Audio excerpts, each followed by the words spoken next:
চীন, রাশিয়া ও ইরানে চোখ এখন গোটা বিশ্বে দুটো যুদ্ধ চলছে।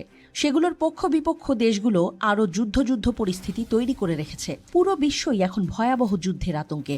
অস্ত্র ব্যবসার দিকে তাকালে সেটা আরও স্পষ্ট হয়।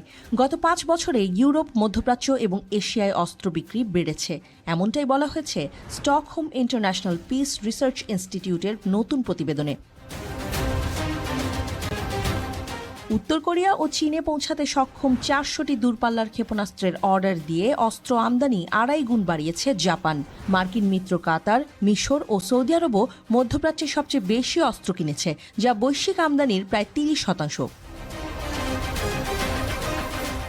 2014 থেকে 18 সালের তুলনায় 2019 থেকে 23 সালের ইউক্রেনে রাশিয়ার যুদ্ধের কারণে ইউরোপে অস্ত্র কেনার মাত্রা দ্বিগুণ বেড়েছে। ইউক্রেন এখন বৃহত্তম আঞ্চলিক ও বিশ্বের 4র্থ বৃহত্তম আমদানিকারক হয়ে উঠেছে। তবে আপনি জানলে অবাক হবেন, বিশ্বের সবচেয়ে বেশি অস্ত্র আমদানি হয়েছে এশিয়ায়, তা হল 37%। এক্ষেত্রে বেশি ভূমিকা রেখেছে এশিয়ার মার্কিন মিত্র জাপান, অস্ট্রেলিয়া ও ভারত। SIPRI এর গবেষক পিটার ওয়েজম্যান বলেছেন, এগুলোর পেছনে একটি মূল কারণ হল চীনের উচ্চাকাঙ্ক্ষা।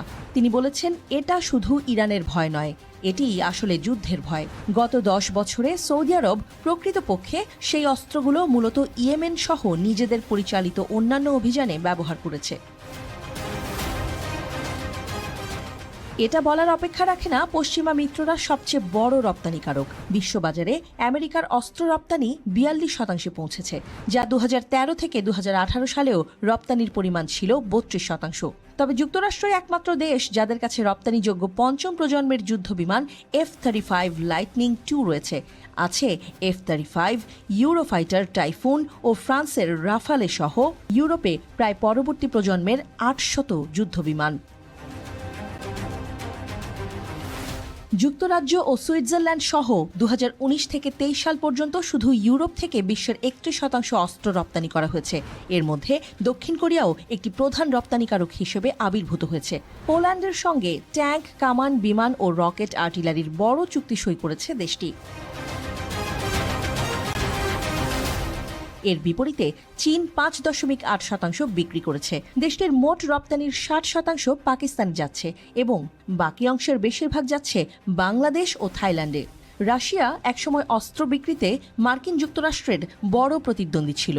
ইউক্রেন যুদ্ধের কারণে দেশটি তার রপ্তানি প্রায় অর্ধেক কমিয়ে 11% নিয়ে এসেছে। বেড়েছে চীনের রপ্তানি।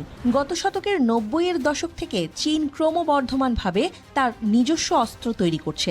সেই সঙ্গে রাশিয়ার বড় ক্রেতা ভারত রুশ প্রযুক্তি ও সরবরাহের সক্ষমতা নিয়ে প্রশ্ন তুলতে শুরু করেছে।